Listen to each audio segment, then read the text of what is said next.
너 그 친구랑 아직도 연락해? 아니, 옛날엔 죽고 못 살던 사이였는데 요즘은 전화 한 통도 없어. 봐라, 친구도 결국은 썩어가는 음식처럼 유통기간이 있더라. 우리가 평생이라고 믿었던 우정, 늙어가며 그 환상이 얼마나 허무하게 깨지는지 아십니까? 함께 울고 웃던 친구가 이제는 남보다 더 차갑게 돌아서고 오히려 상처와 독이 되어 돌아옵니다. 나이를 먹으면 성격은 더 날카로워지고 비교와 자랑은 칼날이 되어 가슴을 찌릅니다. 만날 때마다 이어지는 술자리는 몸을 망치고 생활 반경이 달라지면 연락조차 끊어집니다. 철학자 쇼펜하우어는 진정한 우정은 극히 드물며 오래 지속되기는 더더욱 어렵다고 말했습니다. 그렇습니다. 늙어 친구에게도 유통기간은 존재합니다. 그 충격적인 이유들을 지금부터 끝까지 확인해 보십시오. 늙어 친구에게도 유통기간이 있는 첫 번째 이유는 친구가 아닌 경쟁 상대처럼 느껴질 때가 있기 때문입니다. 평생을 함께 웃고 울었던 사이도 나이 들어서는 그 웃음이 비교와 질투로 변합니다.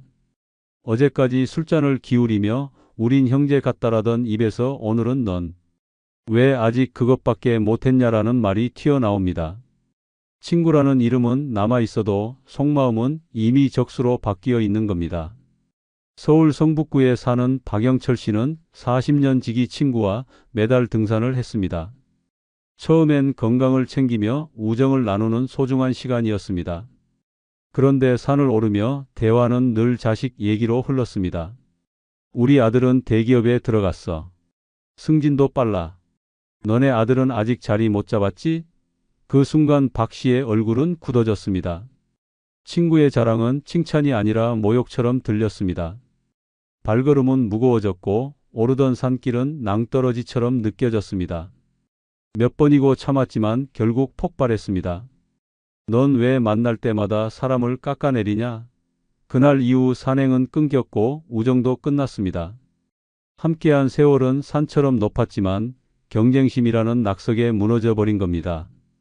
반대로 대전의 김정수 씨는 같은 상황에서도 다른 선택을 했습니다. 오랜 친구가 늘 비교와 자랑을 늘어놓아 속이 쓰렸습니다.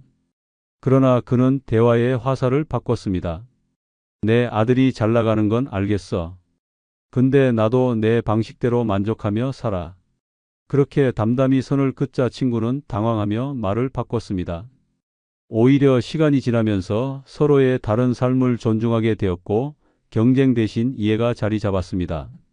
우정을 지키려면 경쟁심을 인정하고 단호히 선을 긋는 태도가 필요했던 겁니다. 이 두 사례는 노년의 우정이 왜 쉽게 경쟁으로 변하는지 보여줍니다. 젊을 땐 함께 달리던 동료였지만 나이 들어서는 서로의 성적표를 비교하는 적수가 됩니다. 누가 더 오래 건강을 지켰는가? 누가 더 좋은 집에서 사는가? 누가 더 성공한 자식을 두었는가? 이런 잣대가 대화 속에 스며들고 우정은 점점 전쟁터가 됩니다. 심리학자들의 연구에 따르면 노년기에 인간은 비교 본능이 더 강해진다고 합니다. 사회적 지위는 사라지고 새로운 성취는 줄어듭니다. 남은 건 과거의 성취와 가족뿐인데 그것을 두고 끊임없이 우위를 다투게 되는 겁니다. 문제는 이런 비교가 단순한 농담이 아니라 상대의 가슴을 찌르는 독한 칼날이 된다는 사실입니다. 친구가 경쟁 상대처럼 느껴지는 순간 그 관계는 이미 유통기간을 맞이합니다. 진심으로 축하해야 할 자리에 불편함이 자리 잡고 함께 웃어야 할 순간에 분노가 올라옵니다. 더 무서운 건 상대도 똑같은 감정을 느끼고 있다는 겁니다. 결국 둘 다 상처만 남기고 등을 돌리게 됩니다. 그러나 대전의 김 씨 사례처럼 경쟁을 거부하고 선을 긋는 태도는 예외를 만듭니다. 넌 너, 나는 나라는 확실한 경계. 그것이 없다면 우정은 끝내 질투와 비교에 질식해 죽어갑니다. 냉정히 말해 노년의 친구는 웃으며 건배하는 술잔 속에서도 이미 경쟁 상대가 되어 있습니다. 자식, 집, 연금, 건강까지 모든 게 비교의 대상이 됩니다. 그리고 그 비교가 쌓일수록 우정은 썩어갑니다. 그래서 늙어 친구에게도 유통기간이 존재하는 것입니다. 늙어 친구에게도 유통기간이 있는 두 번째 이유는 함께했던 추억보다 혼자만의 시간이 더 소중해지기 때문입니다. 젊을 땐 새벽까지 술잔을 기울이며 떠들어도 즐거웠습니다. 하지만 나이 들어서는 달라집니다. 누군가와 함께하는 시간이 오히려 피곤해지고 혼자 집에서 조용히 있는 시간이 더 값지게 느껴집니다. 우정이 사라진 게 아니라 우정보다 고요를 더 원하게 되는 겁니다. 서울 노원구에 사는 김용남 씨는 은퇴 후에도 친구 모임을 빠지지 않았습니다.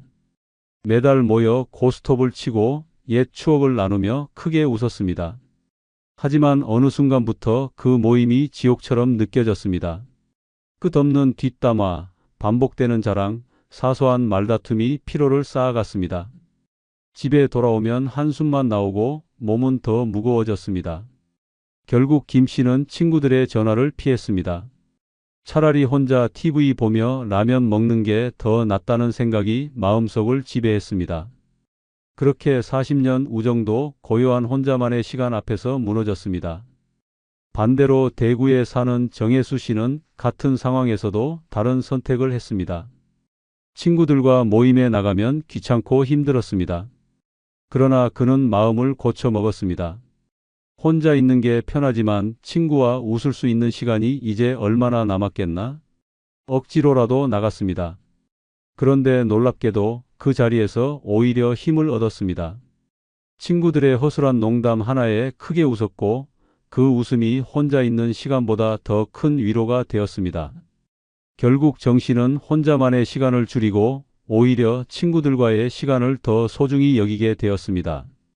이 상반된 두 사례는 노년의 우정이 왜 쉽게 끊어지는지를 보여줍니다. 어떤 이는 혼자가 더 편해져서 우정을 끊고 어떤 이는 불편함을 넘어 함께하는 가치를 다시 확인합니다. 공통된 진실은 나이가 들수록 사람을 만나는 일 자체가 필요하다는 점입니다. 젊을 땐 추억만으로도 충분했지만 노년에는 체력도 줄고 인내심도 사라져 혼자가 더 편안해집니다. 심리학자들의 연구에 따르면 노년기 인간은 사회적 선택성을 강화한다고 합니다. 다시 말해 불필요한 인간관계는 스스로 잘라내고 최소한의 관계만 유지하며 혼자만의 시간을 택하는 경향이 강해진다는 겁니다. 친구와의 추억이 아무리 많아도 현재의 피곤함을 이기지 못하면 결국 혼자의 시간을 선택하게 됩니다. 문제는 이 과정에서 우정이 필요 없는 짐처럼 변해버린다는 사실입니다.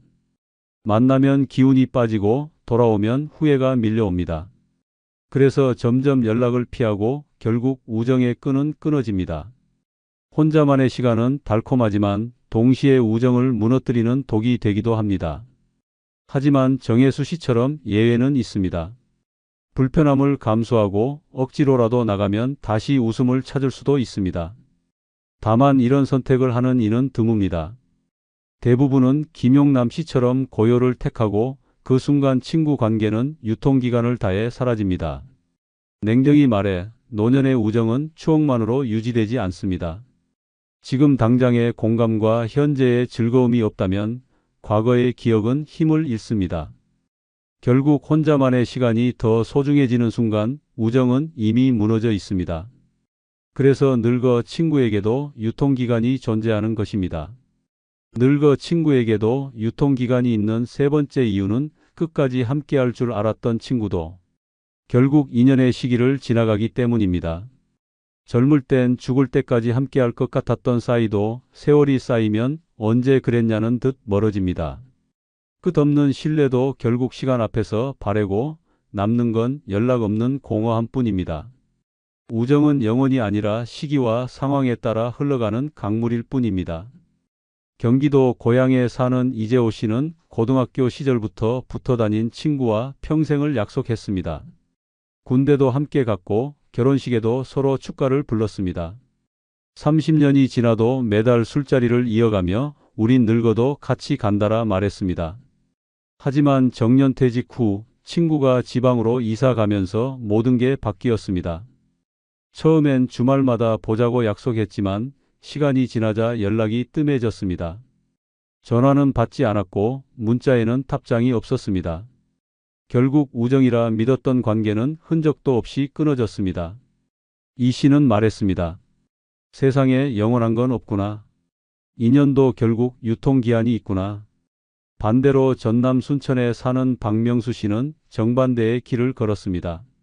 중학교 친구와 50년을 이어왔는데 서로 바쁜 시절에는 10년 가까이 연락이 끊겼습니다. 그러나 은퇴 후 우연히 장례식장에서 다시 만나게 됐습니다. 처음엔 어색했지만 곧 옛날 얘기가 터져 나오며 다시 가까워졌습니다. 오히려 긴 공백이 두 사람을 더 단단하게 만들었습니다. 인연이 한번 끊어진 것 같아도 때가 되면 다시 이어진다. 그들의 이야기는 인연의 시기를 넘어선 우정도 존재한다는 사실을 보여줍니다. 이 두 사례는 노년의 우정이 얼마나 시기와 상황에 따라 좌우되는지를 극명하게 드러냅니다. 한쪽은 인연의 끝을 받아들이며 등을 돌렸고 다른 한쪽은 끊어진 줄 알았던 인연을 다시 붙잡았습니다. 결국 우정은 노력보다도 서로의 상황과 시기가 맞아야 이어진다는 냉혹한 진실을 보여줍니다. 심리학자들은 말합니다. 인간관계는 강철이 아니라 모래와 같다고. 손에 꼭 쥔다 해도 틈새로 조금씩 흘러내린다고.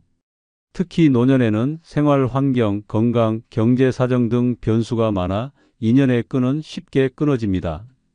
아무리 다짐해도 끝까지 함께할 줄 알았던 친구도 결국 제 갈 길을 가고 남는 건 홀로 된 나 자신입니다.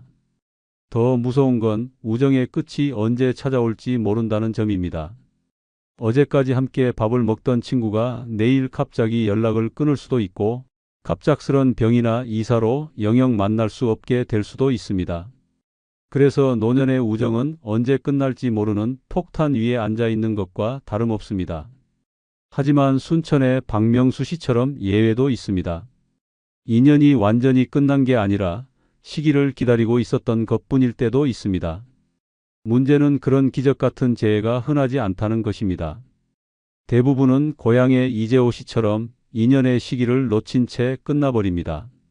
냉정히 말해 우정은 영원하지 않습니다. 끝까지 함께할 줄 알았던 친구도 결국은 인연의 시기를 지나갑니다. 추억만 남기고 현실에선 사라집니다. 그래서 늙어 친구에게도 유통기간이 존재하는 것입니다. 늙어 친구에게도 유통기간이 있는 네 번째 이유는 돈을 빌리면 친구도 사라지기 때문입니다. 우정은 돈 앞에서 가장 잔인하게 무너집니다. 아무리 오랜 세월을 함께한 사이도 돈이 오가는 순간 표정은 변하고 마음은 달라집니다. 빌린 쪽은 불편함을 느끼고 빌려준 쪽은 의심과 분노를 쌓아갑니다. 결국 남는 건 금이 간 우정 그리고 연락 두절된 전화번호뿐입니다. 서울 강북구에 사는 김병호 씨는 40년 지기 친구의 부탁을 거절하지 못했습니다. 사업이 잠깐 어려워. 한두 달만 빌려주면 바로 갚을게. 그렇게 내어준 돈은 500만 원. 하지만 두 달은 고사하고 2년이 지나도 돈은 돌아오지 않았습니다. 전화를 하면 조만간 갚을게라는 말뿐이었고 만남은 피하기 일쑤였습니다. 결국 친구는 잠적했고 김 씨는 돈도 우정도 모두 잃었습니다. 그는 씁쓸히 말했습니다. 돈 빌려준 순간 친구는 이미 사라진 거였어. 반대로 부산에 사는 박기현 씨는 정반대의 상황을 겪었습니다. 오랜 친구가 갑자기 돈을 빌려달라 했습니다. 박 씨는 고민 끝에 단호하게 거절했습니다. 처음엔 마음이 불편했지만 시간이 지나자 오히려 그 선택이 옳았음을 깨달았습니다. 빌려주지 않았기에 우정은 여전히 남았고 둘은 지금도 가끔 만나 술잔을 나눕니다. 친구는 시간이 지난 뒤 고백했습니다. 그때 내가 안 빌려줘서 오히려 다행이었어. 그 돈도 결국 다 날렸을 거야. 이처럼 같은 상황에서도 한쪽은 우정을 잃었고 다른 한쪽은 지켜냈습니다. 이 상반된 사례는 노년의 우정이 돈 앞에서 얼마나 쉽게 무너지는지를 보여줍니다. 돈을 빌려주면 원망이 시작되고 빌려주지 않으면 처음엔 불편하지만 오히려 우정을 지킬 수도 있습니다. 문제는 대부분의 사람들이 친구니까라는 이유로 빌려줬다가 결국 큰 상처를 입는다는 것입니다. 심리학자들의 연구에 따르면 인간관계에서 돈 거래는 가장 치명적인 균열을 낳는다고 합니다.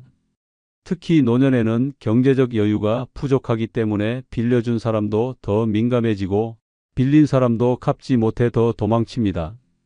이 과정에서 오랜 시간 쌓아온 신뢰는 한순간에 무너지고 결국 돈 때문에 친구 잃었다라는 비극적인 결말로 끝납니다. 더 충격적인 건 돈을 빌린 쪽도 마음이 편하지 않다는 사실입니다. 처음엔 고마움으로 시작하지만 시간이 지나면 미안함이 부담으로 바뀌고 그 부담이 결국 차라리 연락을 끊자는 생각으로 이어집니다. 이렇게 해서 친구는 스스로 사라집니다. 빌려준 쪽도 돈도 잃고 사람도 잃었다라며 분노에 사로잡히고 남는 건 상처뿐입니다. 그러나 박기현 씨 사례처럼 예외도 있습니다. 돈 거래를 아예 하지 않고 우정을 지키는 길을 선택하는 겁니다. 물론 쉽지 않습니다. 하지만 냉정하게 끊어내지 못하면 돈이 우정을 집어삼킵니다. 냉정히 말해 늙어 친구에게도 유통기간이 존재하는 이유는 돈 때문입니다. 돈을 빌려준 순간 친구는 사라지고 우정은 흔적만 남습니다. 그래서 노년의 관계에서는 더욱 단호해야 합니다. 진짜 친구라면 돈이 아니라 마음으로 남아야 합니다. 돈이 오가는 순간 그 우정은 이미 시체가 된 것이기 때문입니다. 늙어 친구에게도 유통기간이 있는 5번째 이유는 연락이 끊기면 그게 끝이기 때문입니다. 아무리 깊은 우정도 전화 한 통, 문자 한 줄이 멈추는 순간 차갑게 식어버립니다. 사람은 바쁘다는 핑계로 미루고 또 미루다 보면 관계는 썩어갑니다. 그때는 다시 붙잡으려 해도 이미 너무 늦습니다. 우정은 조용히 죽어 있고 추억만이 빈 껍데기로 남아있을 뿐입니다. 경기도 용인에 사는 한상민 씨는 고향 친구와 50년을 함께 했습니다. 초등학교 때부터 매일같이 뛰어놀았고 군대도 함께 다녀왔습니다. 결혼식, 집들이, 환갑잔치까지 서로의 인생을 늘 곁에서 지켜봤습니다. 그래서 두 사람은 늘 말했습니다. 우린 끝까지 간다. 하지만 정년퇴직 후 친구가 갑자기 지방으로 이사하면서 연락이 뜸해졌습니다. 처음엔 하루 이틀 건너 안부를 주고받았지만 한 달이 되고 2달이 지나자 결국 아무런 연락도 오지 않았습니다. 한 씨가 먼저 전화를 걸었지만 받지 않았고 문자도 답장이 없었습니다. 시간이 지나자 스스로도 더 이상 연락할 용기가 사라졌습니다. 그렇게 50년 우정은 단순한 침묵 속에 사라졌습니다. 그는 말했습니다. 사람이 죽은 것도 아닌데 연락이 끊기니 그냥 없는 사람이 된 거야. 반대로 전북 군산에 사는 정태호 씨는 다른 길을 걸었습니다. 오랜 친구가 이민을 가면서 연락이 끊겼습니다. 하지만 그는 포기하지 않았습니다. 어렵게 전화번호를 수소문해 해외까지 전화를 걸고 편지를 쓰고 화상통화까지 시도했습니다. 처음엔 어색했지만 꾸준히 이어가자 다시 예전의 친밀함이 살아났습니다. 결국 두 사람은 몇 년 뒤 다시 만나 눈물을 흘리며 포옹했습니다. 같은 상황에서도 한쪽은 연락 단절로 우정을 잃었고 다른 한쪽은 끊임없는 노력으로 우정을 지켜냈습니다. 이 두 사례는 냉혹한 진실을 보여줍니다. 노년의 우정은 멀어지는 게 아니라 연락이 끊기며 죽어가는 겁니다.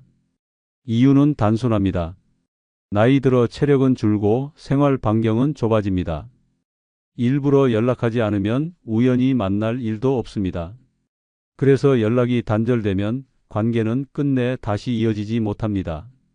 심리학자들의 연구에 따르면 인간관계에서 소통 단절은 곧 관계의 단절이라고 합니다.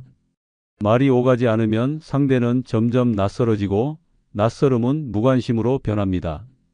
결국 마음의 거리도 멀어지고 그 공백은 다시 메울 수 없게 됩니다. 노년일수록 이 속도는 더 빠릅니다. 이유는 간단합니다. 기다릴 시간이 없기 때문입니다.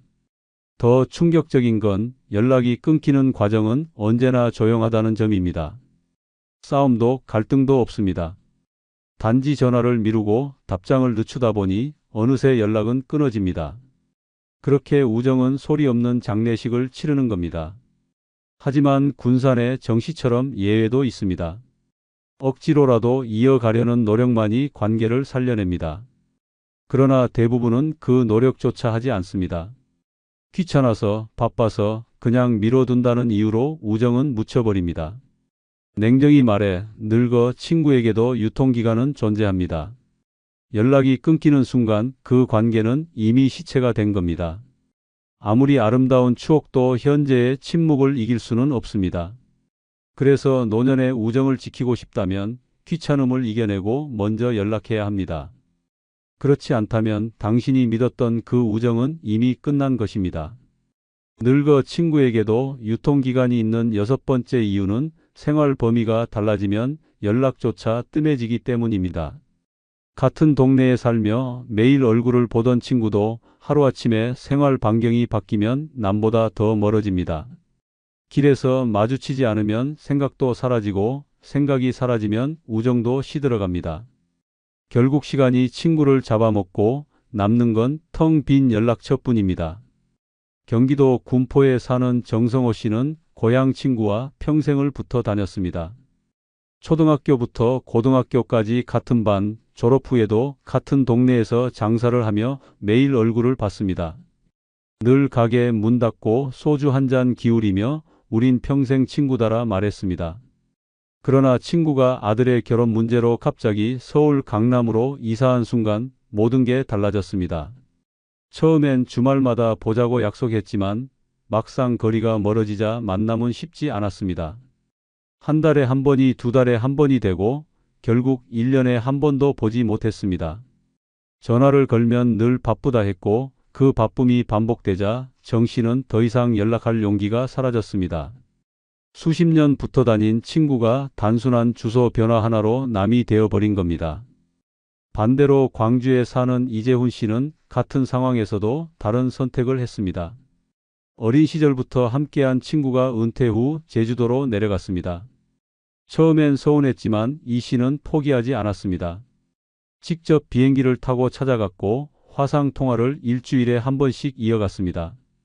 그러다 보니 오히려 거리가 우정을 더 단단하게 만들었습니다. 떨어져 있어도 꾸준히 안부를 묻고 서로의 생활을 공유하며 과거보다 더 진한 우정을 지켜낼 수 있었습니다. 같은 상황이었지만 한쪽은 연락이 끊겨 우정을 잃었고 다른 한쪽은 끈질기게 이어가며 우정을 지켰습니다. 이 두 사례는 노년의 우정이 왜 생활 반경에 따라 갈라지는지 보여줍니다. 나이가 들면 체력은 줄고 이동은 불편해집니다. 가까운 거리만 오가다 보니 조금만 멀어져도 만남은 점점 희미해집니다. 연락이 줄어드는 건 단순한 게으름이 아닙니다. 생활권이 다르면 관심사도 달라지고 그 차이가 쌓여 결국 대화마저 끊어집니다. 심리학자들은 인간관계의 유지 비결을 우연한 마주침에서 찾습니다.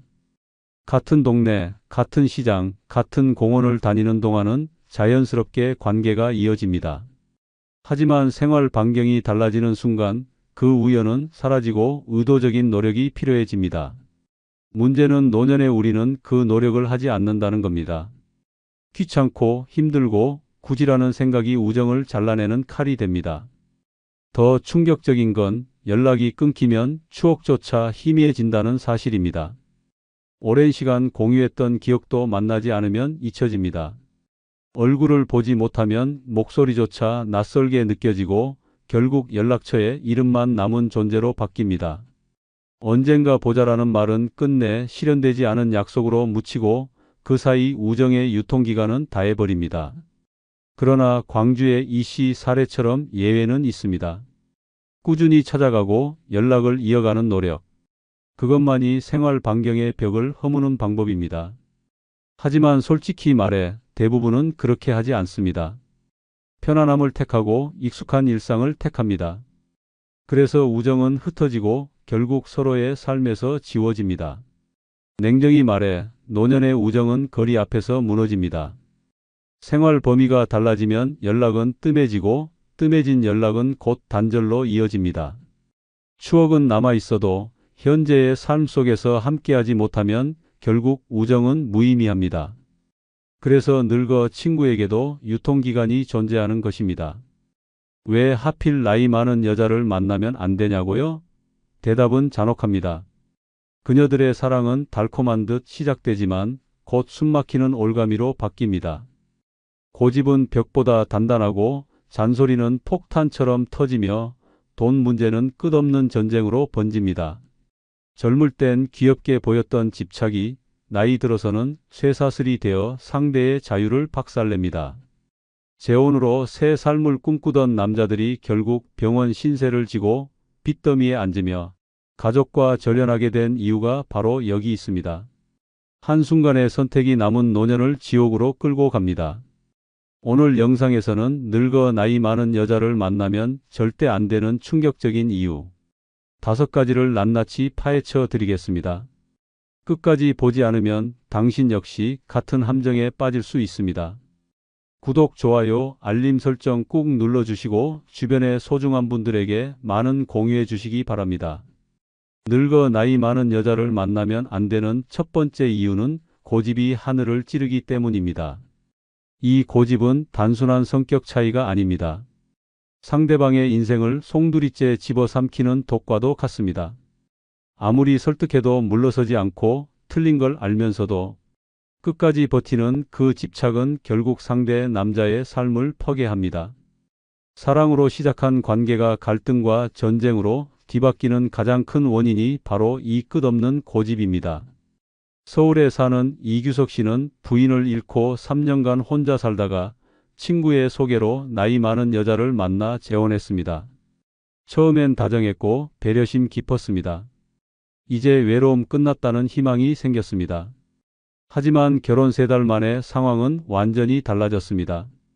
된장찌개에 간이 짜다며 하루 종일 말을 섞지 않았고 시장에서 반찬 하나 고르는데 의견이 다르면 사람들 앞에서 고래고래 소리를 질렀습니다. 이 씨가 잘 달래보려 했지만 그녀는 삐치면 며칠이고 입을 닫아버렸습니다. 결국 그는 틀렸다고 그럼 내가 나가 라는 말 한마디에 집에서 쫓겨나 찜질방에서 밤을 지새웠습니다. 고집은 단순한 성질이 아니라 흉기가 될 수 있다는 걸 뼈저리게 느낀 순간이었습니다. 부산의 장영철 씨도 같은 함정에 빠졌습니다. 함께 산 여자는 친구 모임에서 심지어 가족 모임에서도 자기 말만 옳다며 고집을 부렸습니다. 장 씨가 반박이라도 하면 나를 무시하냐라며 눈을 부릅뜨고 소리를 질렀습니다. 결국 친구들은 그 자리를 피했고 가족들마저 등을 돌렸습니다. 그는 그녀의 고집 때문에 내 인간관계가 다 무너졌다. 나는 점점 고립됐고 결국 우울증 약까지 먹게 됐다고 털어놨습니다. 한 사람의 끝없는 고집이 또 한 사람의 인생을 송두리째 무너뜨린 비극이었습니다. 이런 고집은 대화로 풀 수 없습니다. 오히려 설득하려 하면 더 강해지고 맞서려 하면 불길처럼 번집니다. 결국 남자는 지쳐 쓰러지고 생활은 갈등의 연속이 됩니다. 집은 편안한 안식처가 아니라 매일 폭발하는 전쟁터로 바뀝니다. 아침마다 눈치 보며 일어나고 저녁마다 긴장 속에서 밥을 먹습니다. 그녀의 한마디에 하루가 무너지고 작은 말실수 하나에 며칠이 지옥으로 변합니다. 대전의 오세훈 씨는 이 고집을 견디다 결국 건강까지 잃었습니다. 그녀와의 싸움은 매일 반복됐고 결국 그는 고혈압과 불면증에 시달렸습니다. 의사는 스트레스를 줄여야 한다고 했지만 그는 말했습니다. 집에 들어가면 숨이 막히고 나가는 게 더 편하다. 결국 병원 침대에 누워서야 깨달았습니다. 고집스러운 사람과 함께 사는 건 천천히 목줄이 조여오는 것과 다름없다는 걸 말입니다. 늙어 나이 많은 여자들의 고집은 시간이 지날수록 더 강해집니다. 젊을 땐 고집도 타협으로 풀렸지만 나이 들면 경험과 자존심이 더해져 내가 맞다는 신념으로 굳어집니다. 이 고집은 바위처럼 단단해져 어떤 대화나 타협도 불가능하게 만듭니다. 그 결과 남자는 언제나 져야 하고 언제나 양보해야 하며 언제나 침묵해야 합니다. 재혼으로 새 삶을 꿈꾸던 남자들이 결국 병원 신세를 지고 빚더미에 앉고 가족과 절연하게 된 이유가 바로 이 고집입니다. 이 지독한 고집은 사랑도 파괴하고 존중도 없애며 결국 남자의 영혼까지 갉아먹습니다. 늙어 나이 많은 여자를 만나면 안 되는 이유, 그것은 단순한 성격 문제가 아닙니다. 그들의 고집은 숨통을 조이는 족쇄이고 일상을 지옥으로 끌고 가는 덫입니다. 한번 빠져들면 벗어날 수 없습니다. 그리고 벗어나더라도 이미 남은 건 상처뿐입니다. 이것이 바로 늙어 나이 많은 여자를 만나면 안 되는 가장 치명적인 이유, 고집이 하늘을 찌르기 때문입니다. 늙어 나이 많은 여자를 만나면 안 되는 두 번째 이유는 체력 저하로 함께 활동하기 어렵기 때문입니다. 사랑은 마음만으로 되는 게 아닙니다. 일상은 몸으로 버텨야 하고 부부의 삶은 함께 움직이며 살아가야 합니다. 하지만 나이 많은 여자와의 관계에서 가장 뼈아픈 현실은 바로 체력의 벽입니다. 아무리 마음이 맞아도 몸이 따라주지 않으면 결국 갈등과 불행으로 이어집니다. 경기도 수원에 사는 김도현 씨는 부인을 잃고 재혼을 했습니다. 처음 만난 그녀는 따뜻했고 대화도 잘 통했습니다. 하지만 결혼 2달 만에 문제가 터졌습니다. 김 씨는 여행을 좋아했습니다. 주말마다 가까운 산에 오르거나 바닷가 드라이브를 즐겼습니다. 그러나 새 아내는 1시간만 걸어도 숨이 차다며 주저앉았습니다. 계단 몇 개만 올라도 무릎이 아프다고 투덜거렸습니다. 결국 김 씨는 혼자 산에 오르고 혼자 여행을 다녀야 했습니다. 그는 말했습니다. 함께 하려고 결혼했는데 결국 더 외로워졌습니다. 부산의 장성우 씨도 마찬가지였습니다. 그는 춤추는 것을 즐겼습니다. 동호회 모임에서 라틴 댄스를 추며 활력을 얻곤 했습니다. 그러나 재혼한 아내는 음악 소리만 커도 머리가 아프다고 했습니다. 무대 위에서 파트너가 되어주기는커녕 의자에 앉아 한숨만 쉬었습니다. 장 씨는 결국 무대에서 다른 여성과 춤을 추어야 했고 집에 돌아오면 싸움이 기다리고 있었습니다. 내가 늙었다는 걸 모르는 거냐? 나한테 왜 무리하라고 하냐? 아내의 말에 그는 벙어리처럼 입을 다물 수밖에 없었습니다. 그 순간 느꼈습니다. 함께 즐기지 못하는 삶은 지옥이라는 것을. 더 충격적인 사례도 있습니다. 대전의 박재호 씨는 아내와 함께 해외여행을 계획했습니다. 오랫동안 모아온 돈으로 유럽 일주를 준비했죠. 그러나 출발 당일 아내는 공항에서 쓰러졌습니다. 고혈압과 당뇨가 겹쳐 긴 비행기를 탈 수 없는 몸이었습니다. 결국 여행은 취소됐고 수천만 원의 예약금은 날아갔습니다. 박 씨는 울분을 토했습니다. 내 인생에서 가장 큰 꿈이 산산조각 났습니다. 함께할 수 없는 몸이라면 왜 나는 결혼을 했던 걸까요? 그 후 그는 집에만 갇힌 채 아내의 약 봉지를 챙기는 삶으로 바뀌었습니다. 체력 저하는 단순히 활동을 못한다는 문제가 아닙니다. 부부의 공감대를 무너뜨립니다. 하나는 하고 싶어도 다른 하나는 못합니다. 하나는 나가고 싶어도 다른 하나는 눕고 싶습니다. 결국 남자는 혼자가 되고 여자는 짐이 됩니다. 이 간극이 쌓이면 원망이 되고 원망은 분노가 됩니다. 전북 군산에 사는 이명훈 씨는 이 간극 때문에 결국 이혼을 택했습니다. 그는 낚시광이었고 새벽마다 바다로 나가는 것이 낙이었습니다. 그러나 아내는 새벽마다 일어나기 힘들다며 함께하지 않았습니다. 나중에는 아예 낚시 갈 거면 나랑 살지 말라고까지 했습니다. 그는 말했습니다. 내 즐거움이 죄가 됐습니다. 같이 못한다는 이유로 내 인생마저 잘못된 게 돼버렸습니다. 결국 그는 짐을 싸고 집을 나왔습니다. 늙어 나이 많은 여자의 체력 저하는 단순한 노화 현상이 아닙니다. 그것은 함께하는 즐거움을 빼앗아갑니다.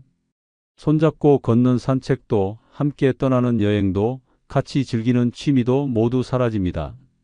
남는 건 집안의 싸움과 병원 진료표뿐입니다. 처음엔 이해하려 합니다. 하지만 시간이 갈수록 남는 건 답답함과 후회뿐입니다. 사랑은 함께 웃고 함께 움직이는 데서 힘을 얻습니다. 그러나 체력이 무너진 상대와의 삶은 결국 외로운 독방과 같습니다. 늙어 나이 많은 여자를 만나면 안 되는 가장 큰 이유, 바로 체력 저하로 인해 함께 활동할 수 없기 때문입니다.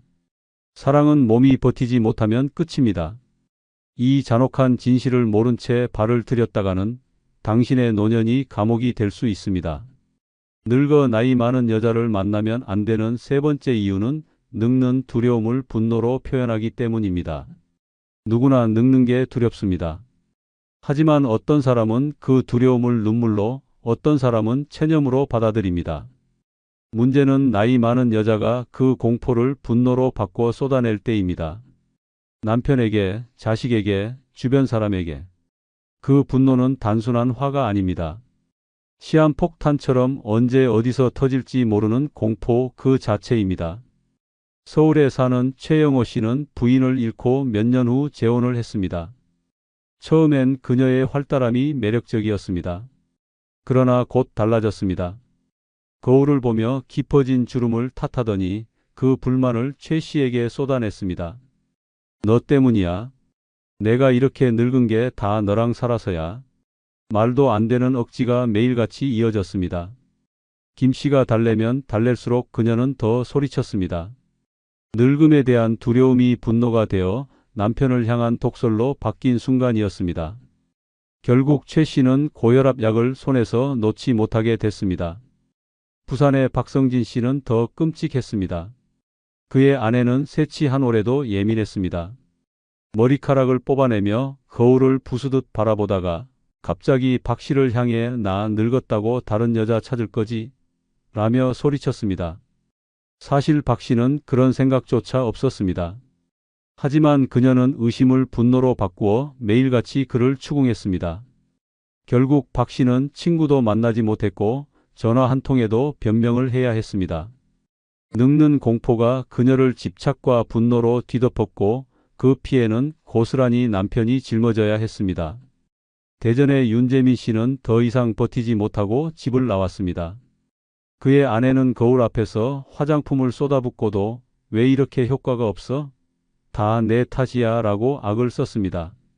주름이 깊어질수록 피부가 처질수록 그녀의 목소리는 날카로워졌습니다. 밥상 위에서도 침실에서도 심지어 가족 모임 자리에서도 그녀는 분노를 터뜨렸습니다. 윤 씨는 결국 병원에서 공황장애 판정을 받았습니다. 사랑에서 시작했지만 끝은 지옥 같은 감옥이었습니다. 이런 분노는 단순한 짜증이 아닙니다. 늙음의 두려움이 만들어낸 폭발적 감정입니다. 그것은 남자의 평범한 일상을 지옥으로 끌고 갑니다. 저녁마다 밥을 먹으며 듣는 건 내 얼굴 주름을 보라는 원망이고 아침마다 일어나 마주하는 건 왜 나를 더 예쁘게 만들어주지 않냐는 소리입니다. 사랑의 대화는 사라지고 분노의 독설만 남습니다. 인천에 사는 김태수 씨는 재혼한 지 1년 만에 20kg이 빠졌습니다. 그는 말했습니다. 밥을 먹어도 체한 기분이었습니다. 집에 들어가는 게 전쟁터로 들어가는 것 같았어요. 아내는 늙는 두려움을 분노로 바꾸어 매일같이 그를 몰아붙였습니다. 옷차림 하나에도, 시선 하나에도, 한숨 한 번에도 불같이 화를 냈습니다. 결국 김 씨는 심장병으로 쓰러졌습니다. 병실에 누워 그는 깨달았습니다. 그녀의 늙는 두려움이 내 목숨을 갉아먹었다. 늙음은 누구에게나 찾아옵니다. 하지만 그것을 받아들이는 태도가 다릅니다. 나이 많은 여자가 그 두려움을 분노로 풀어낼 때 남자의 삶은 더 이상 삶이 아닙니다. 웃음은 사라지고 공포와 긴장만 남습니다. 매일이 지뢰밭이고 매일이 폭풍우입니다. 늙어 나이 많은 여자를 만나면 안 되는 이유는 명확합니다. 그녀들의 늙는 두려움이 곧 남자를 향한 분노로 터져 나오기 때문입니다. 그 분노는 가정을 무너뜨리고 건강을 갉아먹고 결국 삶 자체를 파괴합니다. 사랑이 아닌 독, 따뜻함이 아닌 분노. 그 끝은 지옥일 뿐입니다. 늙어 나이 많은 여자를 만나면 안 되는 네 번째 이유는 건강 문제로 상대의 삶까지 짓누르기 때문입니다. 사랑은 서로 의지하며 살아가는 힘이 될 수 있습니다. 하지만 건강이 무너진 순간 그 관계는 사랑이 아니라 짐이 됩니다. 문제는 단순히 아픈 본인만 힘든 게 아닙니다. 옆에 있는 남자의 삶까지 송두리째 파괴한다는 겁니다. 처음엔 동정심으로 시작했다가 끝은 지옥 같은 간병인의 삶으로 끝납니다. 경기도 용인에 사는 박상호 씨는 부인을 잃은 뒤 5년 만에 재혼했습니다. 새 아내는 웃음이 많았고 정이 깊었습니다. 하지만 결혼 2달 만에 갑작스럽게 무릎 관절이 붓고 허리가 굽어 집안일조차 할 수 없게 됐습니다. 병원 진료비는 매달 수십만 원씩 빠져나갔습니다. 하루는 박 씨가 퇴근해 오니 아내는 침대에 누워 오늘은 일어나지도 못했다며 울고 있었습니다. 결국 저녁 준비, 집안일, 약 챙기기까지 모두 박 씨의 몫이 됐습니다. 그는 말했습니다. 사랑해서 시작했는데 결국 난 환자 옆 간병인이 돼 있었습니다. 부산의 오영수 씨는 더 참혹했습니다. 아내는 재혼 전부터 당뇨가 있었습니다. 하지만 괜찮다는 말만 믿고 결혼을 결정했습니다. 결혼 후 1년이 지나자 합병증이 찾아왔습니다. 발에 괴사가 생겨 결국 절단 수술까지 받게 됐습니다. 그 순간 오 씨의 인생도 끝이었습니다. 매일 혈당을 체크하고 병원에 데려가고 욕창이 생기지 않게 뒤집어주고 그는 눈물을 삼키며 말했습니다. 나는 남편이 아니라 간호사였습니다. 내 삶은 완전히 사라졌습니다. 결국 그는 빚더미에 앉았고 친구와의 모임도 다 끊겼습니다. 아내의 건강 문제는 결국 그의 삶까지 산산조각 내버렸습니다. 대전의 이재문 씨는 재혼 후 단 6개월 만에 무너졌습니다. 아내는 심장질환으로 수술을 받았고 이후 생활이 완전히 바뀌었습니다. 어디든 같이 다녀야 했습니다. 약속 하나 잡는 것도 불가능했습니다. 갑자기 쓰러질까봐 늘 곁에 있어야 했습니다. 그는 말했습니다. 내 인생이 멈췄습니다. 여행도 모임도 일도 다 포기했습니다. 나는 그녀의 그림자처럼 붙어 다니는 족쇄가 됐습니다. 이렇듯 나이 많은 여자의 건강 문제는 단순히 개인의 병이 아닙니다. 상대 남자의 삶까지 무너뜨리는 파괴력입니다. 아픈 사람은 당연히 힘들지만 그 옆에 있는 사람도 똑같이 병듭니다. 웃음은 사라지고 불안만 남습니다. 매일 약 봉지를 챙기며 하루를 시작하고 응급실을 드나들며 하루를 끝냅니다. 사랑은 흔적도 없이 사라지고 남는 건 피로와 절망뿐입니다. 인천의 강민석 씨는 결국 도망치듯 집을 나왔습니다. 그는 이렇게 말했습니다. 아내의 건강 때문에 내 인생이 무너졌습니다. 처음엔 불쌍해서 도와주고 싶어서 시작했지만 결국 내 삶은 감옥이 됐습니다. 숨 쉴 틈조차 없었습니다. 그가 떠난 집에는 약 봉지와 병원 영수증만 남았습니다. 늙어 나이 많은 여자를 만나면 안 되는 이유는 분명합니다. 건강 문제는 절대 혼자만의 짐이 아닙니다. 옆에 있는 남자의 삶까지 집어삼킵니다. 사랑이라 믿었던 관계가 하루아침에 족쇄로 변하고 간병인의 삶으로 끌려갑니다. 그 무게는 시간이 갈수록 더 무겁게 짓누릅니다. 사랑은 함께 웃고 함께 걸을 때 의미가 있습니다. 하지만 병원과 약에 묶여 사는 삶은 사랑이 아니라 형벌입니다. 늙어 나이 많은 여자를 만나면 안 되는 치명적인 이유. 바로 건강 문제로 상대의 삶까지 짓누르기 때문입니다. 이 잔혹한 진실을 모른 채 발을 들였다가는 당신의 노년은 희망이 아닌 감옥으로 변할 것입니다. 늙어 나이 많은 여자를 만나면 안 되는 5번째 이유는 집안일을 무기로 협박하기 때문입니다. 집안일은 원래 함께 나누는 삶의 일부입니다. 하지만 그녀들은 그것을 사랑의 도구가 아닌 협박의 무기로 바꿔버립니다. 밥 한 끼, 빨래 한 번, 청소 한 번이 칼날이 되어 남자의 목을 겨눕니다. 내가 집안일 다 하는데 너는 뭘 해? 라는 말이 반복되면서 남자는 점점 무력해지고 결국 죄인처럼 살아갑니다.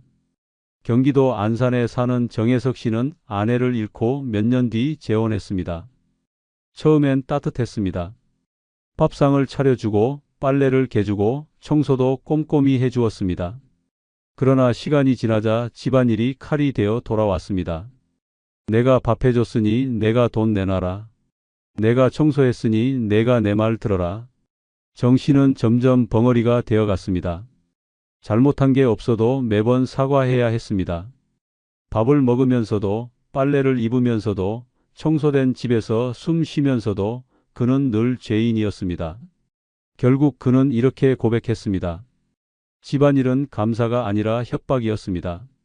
부산의 김종태 씨도 같은 함정에 빠졌습니다. 아내는 늘 내가 없으면 이 집은 하루도 안 굴러간다라고 외쳤습니다. 맞는 말이었지만 그 말은 협박이었습니다. 밥을 안 해주면 굶어야 했고 빨래를 안 해주면 더러운 옷을 입고 나가야 했습니다. 그럴 때마다 아내는 이렇게 말했습니다. 내가 안 하면 내가 하든가. 그러나 김 씨가 직접 하려 하면 내가 하면 더럽다. 내가 해야 한다라며 다시 고개를 들었습니다. 결국 김 씨는 무너졌습니다. 그는 말했습니다. 내가 집의 주인이 아니라 집안일이라는 쇠사슬에 묶인 노예였습니다. 더 충격적인 건 대전의 윤철수 씨 사례입니다. 그는 아내와 살면서 매일같이 집안일 협박에 시달렸습니다. 아내는 조금만 기분이 나빠도 밥을 하지 않았습니다. 냉장고를 열면 빈 반찬통만 있었습니다. 빨래도 돌리지 않아 그는 땀 냄새 나는 셔츠를 입고 출근해야 했습니다. 친구들은 왜 그렇게 사냐고 물었지만 그는 대답하지 못했습니다. 집안일은 단순한 가사 노동이 아니라 그의 자존심과 인간관계를 짓밟는 무기였습니다. 결국 그는 집을 나와 혼자 살게 됐습니다. 밥이 없어도 빨래가 없어도 그 협박에서 벗어난 게 자유였습니다. 이런 협박은 단순히 집안일 문제가 아닙니다. 남자의 자존심을 무너뜨리고 삶을 지옥으로 만듭니다. 남자는 돈을 벌어다 줍니다. 그러나 돌아오는 건 감사가 아니라 협박입니다. 내가 집안일 하니까 내가 고개 숙여라. 이런 관계는 사랑이 아닙니다. 힘의 균형이 깨진 전쟁입니다. 인천의 박영수 씨는 그 전쟁에서 결국 건강을 잃었습니다. 아내는 매일 밥상을 무기로 협박했습니다. 내가 해주는 밥 안 먹을 거면 나가라. 그는 늘 억눌려 살았습니다. 스트레스는 결국 위궤양으로 이어졌습니다. 병원 침대에 누워 그는 깨달았습니다. 내가 사랑한다고 선택한 여자가 결국 내 몸을 갉아먹는 칼이었구나. 늙어 나이 많은 여자들이 집안일을 무기로 삼는 이유는 단순합니다. 자신이 가진 힘이 그것뿐이기 때문입니다. 젊을 땐 외모로 매력으로 상대를 끌었지만 나이 들어 남은 건 집안일 뿐입니다. 그마저도 사랑의 표현이 아니라 상대를 굴복시키는 무기로 사용합니다. 결국 남자는 집이라는 감옥에 갇히고 집안일이라는 족쇄에 묶입니다. 밥을 먹으면서도 불안하고 빨래 냄새를 맡으면서도 모욕을 느낍니다. 청소된 거실에 앉아 있어도 마음은 더럽혀집니다. 늙어 나이 많은 여자를 만나면 안 되는 이유는 분명합니다. 집안일을 사랑으로 나누는 게 아니라 협박의 무기로 쓰기 때문입니다. 그 협박은 남자의 자존심을 찢고 삶을 무너뜨리며 결국 노년을 지옥으로 끌어갑니다. 사랑은 어디에도 없습니다. 남는 건 협박과 절망뿐입니다. 영상이 끝나면 여러분들의 소중한 경험과 의견을 댓글에 적어주시면 다른 누군가에게 큰 도움이 될 것입니다. 늙어 가족 친구 신경 쓰지 말고 이기적으로 살아야 하는 이유는 잔혹한 현실 속에 숨어 있습니다. 평생 자식과 형제, 친구를 위해 살았던 사람들의 끝은 병원비조차 없어 신음하거나 형제의 빚에 휘말려 집을 잃고 친구의 요구에 끌려다니다 노후 자금까지 날려버리는 비극입니다. 결국 남은 건 텅 빈 지갑과 외로운 병실 뿐입니다. 왜 이기적으로 살아야 하는지 끝까지 보시면 잔인한 진실을 알게 될 것입니다. 구독, 좋아요, 알림 설정 꾹 눌러주시고 주변의 소중한 분들에게 많은 공유도 해주세요. 늙어 가족 친구 신경 쓰지 말고 이기적으로 살아야 하는 첫 번째 이유는 자식에게 이용당하지 않기 때문입니다. 부모라는 이름에 속아 평생을 퍼주며 살다가 늙어서는 자식에게 철저히 착취당하는 비극을 맞는 사람들이 너무 많습니다. 자식 사랑이라는 미명 아래 돈을 빼앗기고 시간을 갈아넣고 몸마저 혹사당하다. 결국 병실에 홀로 누워 울부짖는 부모들의 현실은 잔혹합니다. 자식에게 이용당하지 않으려면 늙어서라도 철저히 이기적이어야 합니다. 경기도 안양에 살던 김영자 씨는 평생 자식만 바라보고 살았습니다. 남편이 일찍 세상을 떠나자 혼자 두 아들을 키우며 자신은 헌 옷을 입고도 아이들 옷은 새 것으로 챙겼습니다. 아들 결혼 자금에 집을 담보로 대출까지 받았고 손주 돌보느라 무릎이 망가져도 참고 버텼습니다. 하지만 그 대가는 너무도 끔찍했습니다. 아들은 부모의 희생을 고마워하기는커녕 생활비가 부족하다며 매달 돈을 요구했습니다. 엄마, 연금 타잖아. 우리 좀 보태줘. 이 말이 그녀의 일상이 되었습니다. 결국 김 씨는 70세가 넘어서도 스스로 병원비를 감당하지 못해 무릎 수술을 미루고 방 안에서 절뚝거리며 살아야 했습니다. 자식에게 모든 걸 바쳤지만 돌아온 것은 이혼과 착취뿐이었습니다.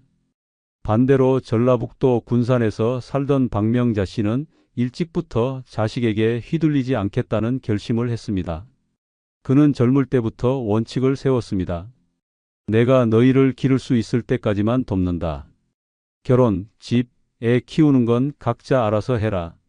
자식은 처음엔 원망하며 이기적인 엄마라고 불평했지만 박 씨는 흔들리지 않았습니다. 은퇴 후 받은 연금과 저축을 오롯이 자신에게 썼습니다. 치과 치료를 받을 땐 가장 좋은 병원을 선택했고 친구들이 체면 때문에 못하는 해외여행도 마음껏 다녔습니다. 노년이 되자 자식들은 오히려 박 씨를 존경하기 시작했습니다. 엄마는 자기 인생을 지키셨잖아. 우리도 닮아야 해.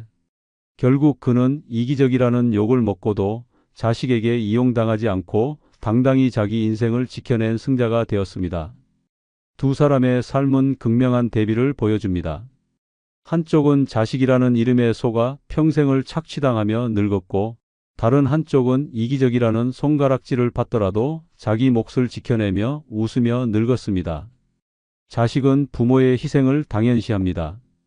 한 번 돈을 내주면 다음에도 그 다음에도 요구합니다. 돌봐주면 더 돌봐달라고 손을 벌립니다. 부모의 몸과 돈을 다 쓰고 난 뒤엔 냉정하게 등을 돌리는 경우가 허다합니다. 늙어 가족 친구 신경 쓰지 말고 이기적으로 살아야 하는 이유는 자식에게 이용당하지 않아야 남은 인생을 지킬 수 있기 때문입니다. 자식은 사랑해야 할 대상이지 내 노후를 파괴하는 굴레가 되어서는 안 됩니다. 착한 부모, 헌신적인 부모라는 이름이 무슨 소용이 있습니까? 정작 내 삶은 초라하고 비참하다면 그것이야말로 인생의 실패입니다. 욕을 먹더라도 내 돈은 내 인생에 쓰고 내 시간은 내 행복을 위해 써야 합니다. 그래야 마지막 순간에 나는 누구에게도 이용당하지 않았다. 내 삶은 내 것이었다라고 웃으며 떠날 수 있습니다. 이것이 진짜 지혜로운 노년입니다. 늙어 가족 친구 신경 쓰지 말고 이기적으로 살아야 하는 두 번째 이유는 원하지 않는 모임에 억지로 끌려가지 않기 때문입니다. 나이가 들수록 모임이라는 이름은 더 이상 즐거움이 아니라 고통이 됩니다. 체면 때문에 억지로 참석해야 하고 빠지면 노인네가 인심이 야박하다는 수군거림이 따라옵니다. 하지만 그 모임 속에서 내 지갑은 텅 비고 내 자존심은 짓밟히며 남은 건 피로와 후회뿐입니다. 이기적으로 살지 못한 노년은 결국 불필요한 모임의 노예가 되고 맙니다. 경기도 안산에서 살던 김순자 씨는 평생 모임에 얽매여 살았습니다. 친척 모임, 동창 모임, 종친회까지 어른이니까라는 이유로 단 한 번도 빠질 수 없었습니다. 모임에 나가면 십시일반이라는 명목으로 돈을 내야 했고 빠지면 욕을 먹었습니다. 70세가 넘어서 연금 생활을 시작했지만 매달 모임 회비와 경조사비로 지갑은 텅텅 비었습니다. 병원에 가고 싶어도 돈이 없어 참고 전기세를 밀려 전등조차 꺼야 하는 날이 많았습니다. 하지만 아이러니하게도 그녀가 그토록 챙겼던 모임. 사람들은 정작 그녀가 아플 땐 단 한 번도 찾아오지 않았습니다. 결국 김순자 씨는 내가 왜 그토록 억지 모임에 끌려다니며 살았을까라는 회한 속에서 노년을 보내야 했습니다. 반대로 부산 해운대에 사는 이정옥 씨는 달랐습니다. 그는 65세가 되던 해 스스로 결단을 내렸습니다. 나를 소모시키는 모임은 이제 가지 않겠다. 친척 모임에도 친구 모임에도 종친회에도 얼굴을 비추지 않았습니다. 처음엔 형제와 친구들이 이기적이다, 인심이 야박하다라며 비난했지만 그는 흔들리지 않았습니다. 대신 그 돈과 시간을 자기 자신을 위해 썼습니다. 여행을 다니며 새로운 사람들을 만나고 독서와 운동으로 건강을 챙겼습니다. 모임에 끌려다니던 친구들이 얼굴에 피로를 쌓으며 허덕일 때 이정옥 씨는 오히려 젊은이 못지않게 활기찬 노년을 살았습니다. 그가 남긴 말은 단호했습니다. 내 시간을 남에게 팔아먹지 않으니 이제야 진짜 내 인생을 사는 것 같다. 두 사람의 삶은 극명한 대비를 보여줍니다. 한쪽은 원하지 않는 모임에 억지로 끌려다니며 돈과 시간을 다 잃고 후회 속에 늙어갔고, 다른 한쪽은 욕을 먹더라도 자기 원칙을 지켜 자유롭게 늙어갔습니다. 노년을 파괴하는 건 외로움이 아닙니다. 억지 모임 속에서 허비한 돈과 시간, 그리고 그 안에서 느낀 모욕이 진짜 독입니다. 남의 시선과 체면 때문에 끌려다니면 결국 내 삶은 남의 무대 장식품으로 끝나고 맙니다. 늙어 가족, 친구 신경 쓰지 말고 이기적으로 살아야 하는 이유는 원하지 않는 모임에 억지로 끌려가지 않아야 비로소 내 인생을 지킬 수 있기 때문입니다. 욕을 먹더라도, 인색하다는 손가락질을 받더라도 나의 시간과 돈을 나 자신을 위해 지키는 것이 진짜 현명한 노년입니다. 마지막 순간 나는 남의 잔치에 끌려다니며 살지 않았다. 내 인생은 오직 내 것이었다라고 말할 수 있다면 그것이야말로 가장 성공적이고 존엄한 노년입니다. 늙어 가족, 친구 신경 쓰지 말고 이기적으로 살아야 하는 세 번째 이유는 가족과 친구의 갈등에 휘말리지 않기 때문입니다. 나이가 들면 자연스레 갈등의 한복판에 놓이기 쉽습니다. 형제들끼리의 유산 싸움, 며느리와 딸의 다툼, 오랜 친구 사이의 금전 문제까지 당사자가 아니어도 어른이니까 중재해 달라는 말로 얽혀듭니다. 하지만 그 순간부터 내 인생은 타인의 분쟁에 질질 끌려다니는 지옥으로 바뀝니다. 늙어 평온해야 할 시간이 남의 싸움터에 끌려가 피투성이로 망가지는 순간으로 변합니다. 경기도 고양에 살던 최인숙 씨가 바로 그 피해자였습니다. 그녀는 평생 가족은 화합해야 한다는 말을 믿고 살았습니다. 남편이 세상을 떠난 뒤에도 형제들 간의 유산 분쟁을 말리느라 양쪽 눈치를 보았고, 며느리와 딸이 갈등할 때마다 중간에서 애써 화해를 시켰습니다. 하지만 돌아온 것은 감사가 아니라 비난이었습니다. 형제들은 누구 편을 드느냐라며 그녀를 원망했고, 며느리는 시어머니가 딸만 감싼다라며 대놓고 불만을 터뜨렸습니다. 그녀는 어느새 중립을 지킨 어른이 아니라 양쪽 모두에게 미움받는 희생양이 되었습니다. 결국 우울증 약을 손에 쥐고 병원 신세를 져야 했습니다. 평생 가족을 위해 몸을 던졌지만 남은 노년은 갈등의 독에 중독된 쓰라린 인생이었습니다. 반대로 대구에 살던 김경자 씨는 정반대의 길을 걸었습니다. 그는 일찍부터 원칙을 세웠습니다. 남의 싸움에 휘말리지 않는다. 형제들이 유산 문제로 서로 목소리를 높일 때도 그는 단칼에 잘라 말했습니다. 내 앞에서 싸우지 마라. 내 인생에 끌어들이지 마라. 딸과 며느리가 사소한 문제로 다툴 때도 너희 문제는 너희가 풀어라라며 한 발 물러섰습니다. 처음엔 가족들이 매정하다며 불만을 터뜨렸지만 시간이 지나자 오히려 그 태도가 현명했음을 인정했습니다. 덕분에 김경자 씨는 남의 분쟁에 휘말려 울분을 토하는 대신 자기 시간을 온전히 지켰습니다. 여행을 다니고 친구들과 즐겁게 웃으며 평온한 노년을 누렸습니다.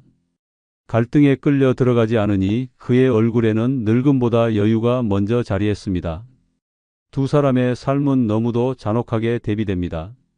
한쪽은 가족과 친구의 갈등에 끌려다니며 감정의 쓰레기통이 되어 우울증과 병든 몸만 남겼고, 다른 한쪽은 이기적이라는 욕을 먹더라도 선을 지켜 자기 인생을 지켰습니다. 노년을 파괴하는 것은 외로움이 아니라 남의 다툼 속에 내 인생을 태워 없애는 일입니다. 타인의 분쟁에 휘말리는 순간 나는 더 이상 내 삶의 주인이 아니라 남의 싸움판에 끌려다니는 꼭두각시가 됩니다. 늙어 가족, 친구 신경 쓰지 말고 이기적으로 살아야 하는 이유는 가족과 친구의 갈등에 휘말리지 않아야만 내 남은 삶을 지킬 수 있기 때문입니다. 욕을 먹더라도 무심한 사람이라 손가락질을 받더라도 내 인생은 내가 지켜야 합니다. 남의 싸움에 끌려다니며 눈물 흘리느니 이기적이라 욕먹더라도 평온하게 웃는 편이 훨씬 값집니다. 마지막 순간 나는 남의 갈등에 끌려들지 않았다. 내 인생은 오롯이 내 것이었다라고 말할 수 있다면 그것이야말로 가장 성공한 노년입니다. 늙어 가족 친구 신경 쓰지 말고 이기적으로 살아야 하는 네 번째 이유는 형제의 불행이 내 짐으로 변하기 때문입니다. 피 한 방울 섞였다는 이유만으로 평생 떨어져 살던 형제의 불행이 어느 순간 내 어깨를 짓눌러 버립니다. 그들의 빚, 그들의 실패, 그들의 병까지 고스란히 내 짐이 되어 돌아옵니다. 하지만 정작 힘들 때 형제니까 도와야지라며 손을 내밀던 그들은 내가 무너질 땐 뒤돌아서는 잔혹한 타인이 되어버립니다. 경기도 용인에서 살던 한정희 씨는 그런 희생양이었습니다. 오빠가 사업에 실패해 수억 원의 빚을 지자 친척과 가족들은 한 목소리로 말했습니다. 그래도 내가 동생이니까 도와야지. 그는 노후를 위해 모아둔 퇴직금을 꺼내 오빠의 빚 일부를 대신 갚았습니다. 하지만 오빠는 고마움은커녕 더 당당해졌습니다. 너는 연금도 나오잖아. 좀 더 도와줄 수 있잖아. 결국 한 씨는 남은 노후 자금까지 빼앗기고 본인은 병원 비조차 마련하지 못해 무릎 수술을 포기했습니다. 가장 잔혹한 건 정작 자신이 아플 땐 오빠는 코빼기도 보이지 않았다는 사실이었습니다. 형제의 불행은 그의 인생을 송두리째 집어삼켰고 남은 노년은 철저히 파괴되었습니다. 반대로 충북 청주에서 살던 이명숙 씨는 정반대의 태도를 보였습니다. 남동생이 투기 실패로 집을 잃고 누나, 우리 좀 도와줘라며 찾아왔을 때 그는 단호히 말했습니다. 내 노후 자금은 내 목숨줄이다. 내 불행은 내 짐일 뿐 내 짐이 아니다. 가족들은 그를 매정하다 욕했지만 그는 흔들리지 않았습니다. 대신 자신을 위해 모아둔 돈으로 노후를 준비했고 매달 여행을 다니며 여유로운 삶을 누렸습니다. 지금도 그는 이기적이라는 욕은 잠깐이지만 남의 짐을 떠안아 인생을 망치는 건 평생이다라는 말을 반복합니다. 욕을 먹어도 자기 몫을 지킨 선택이 결국 웃는 노년을 만들어낸 것입니다. 두 사람의 삶은 너무도 처절하게 갈립니다. 한쪽은 형제의 불행을 떠안으며 빈손과 눈물로 늙었고 다른 한쪽은 욕을 먹더라도 단호히 선을 그으며 자유를 지켰습니다. 형제라는 말에 속아 남의 짐을 떠안는 순간 내 인생은 노예처럼 끌려다니는 비극으로 변합니다. 노년을 파괴하는 건 병도 외로움도 아닙니다. 바로 남의 불행이 내 짐으로 변하는 그 잔혹한 순간입니다. 늙어 가족 친구 신경 쓰지 말고 이기적으로 살아야 하는 이유는 형제의 불행이 내 짐으로 변하지 않도록 단호히 선을 그어야만 내 인생을 지킬 수 있기 때문입니다. 착한 누나, 헌신적인 형이라는 이름은 무슨 소용이 있습니까? 정작 내 삶이 폐허가 된다면 그것은 가장 어리석은 선택일 뿐입니다. 욕을 먹더라도 냉정하다 손가락질 당하더라도 내 짐은 내가 지고 남의 짐은 남에게 돌려줘야 합니다. 마지막 순간 나는 남의 불행에 끌려들지 않았다. 내 인생은 끝까지 내 것이었다라고 말할 수 있어야만 비로소 존엄한 노년이 완성됩니다. 늙어 가족 친구 신경 쓰지 말고 이기적으로 살아야 하는 다섯 번째 이유는 모든 결정이 단순해지기 때문입니다. 노년의 가장 무서운 것은 복잡한 인간관계와 끝없는 타협입니다. 자식 눈치, 형제의 기대, 친구의 부탁까지 매번 고려하다 보면 내 삶의 결정은 산더미 같은 조건 속에서 꼬이고 맙니다. 그러나 이기적으로 살기로 마음먹는 순간 세상은 놀라울 정도로 단순해집니다. 내가 하고 싶은지 하기 싫은지 단 두 가지 선택만 남기면 됩니다. 이 간단한 원칙 하나가 노년의 삶을 지옥에서 천국으로 바꾸는 열쇠가 됩니다. 서울 마포에 살던 박정희 씨는 평생 남을 챙기느라 자기 결정을 미뤘습니다. 아들이 부탁하면 병원 예약도 뒤로 미루고 며느리가 도와달라 하면 자신의 모임도 취소했습니다. 친구가 힘들다며 돈을 빌려달라 하면 거절도 못하고 선뜻 내줬습니다. 그렇게 살다 보니 정작 자신의 노년은 한순간도 자기 뜻대로 살아본 적이 없었습니다. 가고 싶은 여행은 늘 미뤄졌고 배우고 싶던 요가 수업도 나중에라며 포기했습니다. 75세가 되던 해 그는 병원 침대에서 눈물을 흘리며 말했습니다. 나는 내 인생을 한 번도 내 뜻대로 살아본 적이 없어. 매번 남의 결정에 끌려다니다 이렇게 늙어버렸어. 남을 위해 복잡하게 얽힌 결정들 속에서 결국 그는 자기 인생을 잃고 말았습니다. 반대로 대전에서 살아온 이성자 씨는 달랐습니다. 60세가 되던 날 그는 선언했습니다. 앞으로 내 삶의 기준은 단순하다. 하고 싶으면 한다. 싫으면 안 한다. 그 원칙 하나로 그는 노년의 방향을 송두리째 바꿨습니다.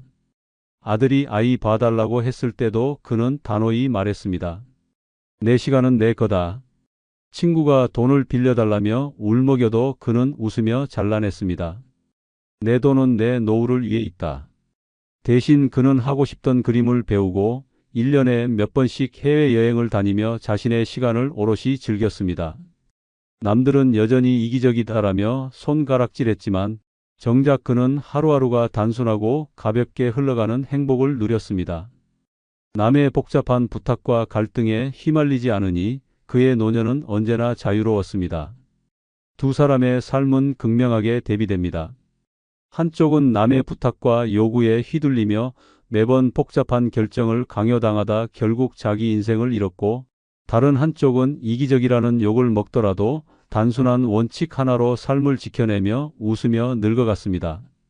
노년의 평온을 무너뜨리는 건 외로움이 아니라 수많은 갈등과 조건 속에서 내 결정을 빼앗기는 일입니다. 늙어 가족 친구 신경 쓰지 말고 이기적으로 살아야 하는 이유는 모든 결정이 단순해져야만 내 인생이 온전히 지켜지기 때문입니다. 남이 뭐라 하든 상관없습니다. 하고 싶은지 하기 싫은지 그것만 기준으로 삼으면 됩니다.